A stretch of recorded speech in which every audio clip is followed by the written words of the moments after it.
વરસાદ આવ્યો તો શું છે કે લોકો ભજીયા બનાવીએ, અમે પકોડા બનાવીએ, કંઈક અલગ, બીજા કરતાં થોડા અલગ. કેમ રજભાઈ?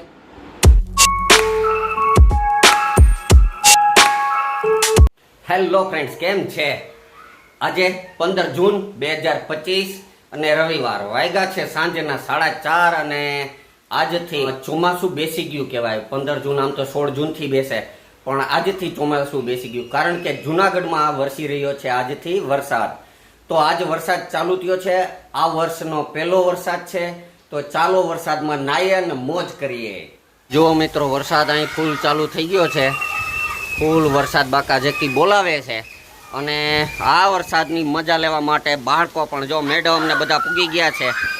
આ અમારે વરસાદમાં નાહી છે બધા જમાવટ લઈ. આખી સોસાયટીમાં એટલું ફૂલ પાણી હાયલું આવે છે અને આખો વરસાદની મજા લેતા બાળકો. પહેલો વરસાદ જો કેવો ગાજે છે વરસાદ. તો હાલો આપણે પણ આ બાળકોની યારે મજા લઈએ પ્રથમ વરસાદની.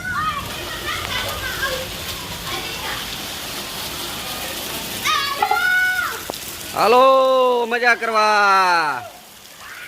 દડા થઈને રમે છે ફૂલ જન, જોઈએ આવી મજા લે છે પહેલા વરસાદની મજા પ્રજા.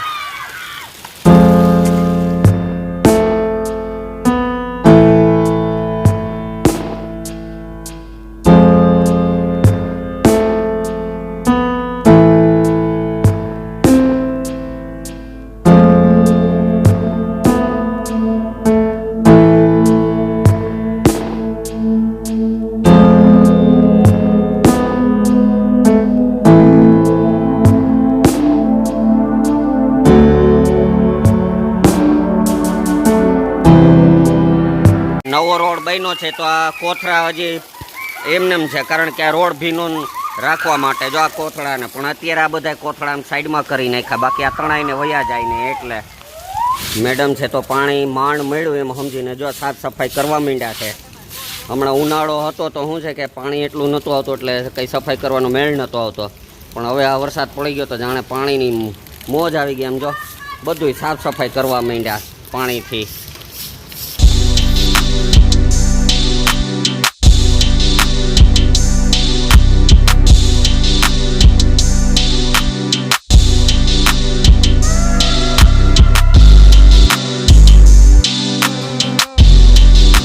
પેલા વરસાદની મજા છે.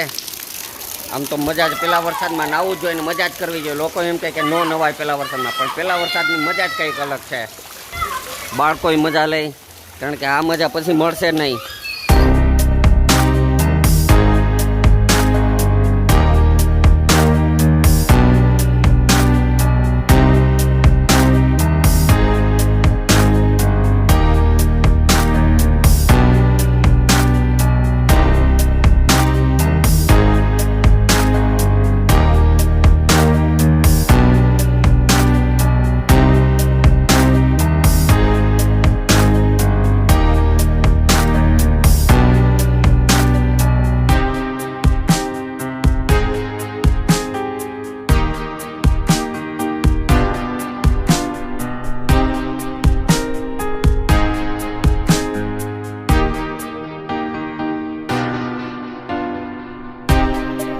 મિત્રો, અત્યારે વરસાદ તો ઓછો પડી ગયો છે, પણ આ જુનાગઢની રોનક જુઓ.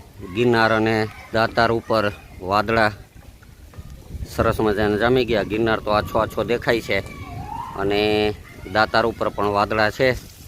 અને જુનાગઢ આખું સરસ મજાનું વાદળાથી ઘેરાયેલું છે અને ચારે કોર ઘટાટોપ કાળા વાદળા છવાયેલા છે.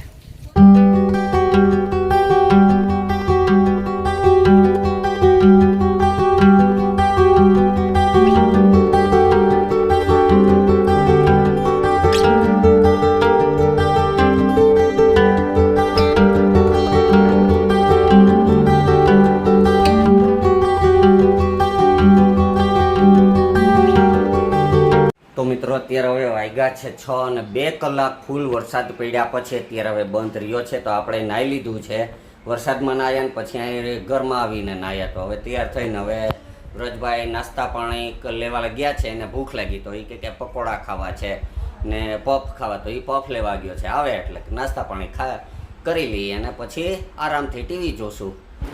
જો વ્રજભાઈ જો નાસ્તા લઈ આવ્યા. ભાઈને સમોસાને ખાવા તો પફ ખાવું તો એના હાટું પફ લઈ આવ્યા છે. અને મારે ફરાળી ચેવડો ખાવો તો મારા હાટું ફરાળી ચેવડો લઈ આવ્યો. બીજું હું લઈ આવ્યો છે? બ્રેડ. હા, પકોડા બનાવવા છે ને એટલે બ્રેડે લઈ આવ્યો વ્રજભાઈ. આજે વરસાદ પડ્યો ને તો ટાઢું વાતાવરણ થઈ ગયું તો ગરમા ગરમ પકોડા ખાવાની ઈચ્છા થઈ એટલે બ્રેડ લઈ આવ્યો છે. તો મેડમ છે તો હવે પકોડા બનાવશે ગરમા ગરમ ને એ એના માટે જો પફને લઈ આવ્યા તો હવે ખાઈ લઈએ. જો મિત્રો, વ્રજભાઈના ચોપડાને પૂઠાને ચડાવીએ છીએ. વ્રજભાઈને સ્કૂલ ચાલુ થઈ ગઈ છે તો હવે બધું તૈયાર કરી દેવું પડે ને. જો મેડમને હું વૈગા છીએ એના પૂઠા ચડાવવા અને સ્ટીકર લગાવવા નામને લખવાનું. ચાલો, વ્રજભાઈના બધા જ ચોપડામાં પૂઠા ચડી ગયા છે, સરસ મજાના સ્ટીકર લાગી ગયા છે અને નામ પણ લખાઈ ગયા છે. હવે એ બેગમાં ભરી લે એટલે કાલે સ્કૂલે મૂકવા જાય. ને આ જુઓ, અત્યારે સરકાર કહે છે ભાર વગરનું ભણતર, પણ જુઓ કેટલા ચોપડા અને કેટલી નોટું હોય છે. આટલું આ ભાર વગરનું ભણતર, અમુકનું ભારવાળું ભણતર થઈ ગયું છે અત્યારે. જો મિત્રો, અમારા વ્રજભાઈ કંઈક ને કંઈક ક્રિએટિવિટી કરતા જ હોય છે.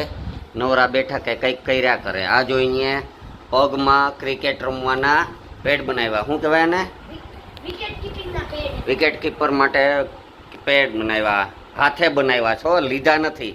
આ પૂઠાના બનાવી અને જેથી કરીને દડો ન લાગે. અને બીજું એક બનાવ્યું છે IPLની T20ની ટ્રોફી. તો અચ્છા, T20 વર્લ્ડ કપની ટ્રોફી બનાવી છે, એ હાથે બનાવી છે. એટલે નવરા બેઠા જો આવી બનાવ્યા જ કરે કંઈક ને કંઈક. એટલે આવું જો તૈયારી કરીને બનાવ્યા કરે, રહીમાં કરે નવરો હારો. ચાલો, માં ને દીકરો છે તો બે વર્ગી પડ્યા છે પકોડા બનાવવાની તૈયારીમાં. સરસ મજાની બ્રેડ લઈ આવ્યા ને એની અંદર મસાલો અત્યારે જો આ બટેટાનો ભરી રહ્યા છે. એટલે મસાલો ભરી દઈ પછી તળવાનો. કેમ મેડમ? હા, વરસાદ આવ્યો તો શું છે કે લોકો ભજીયા બનાવીએ, અમે પકોડા બનાવીએ. કંઈક અલગ, બીજા કરતાં થોડા અલગ. કેમ વ્રજભાઈ? વ્રજભાઈને પકોડા ભજીયા ઓછા અમને ભાવે એટલે પકોડા ભાવે તો એ બનાવીએ. એટલે જો હવે મેડમને મસાલો ભરે, મસાલો ભરાઈ જાય પછી તળીને તૈયાર.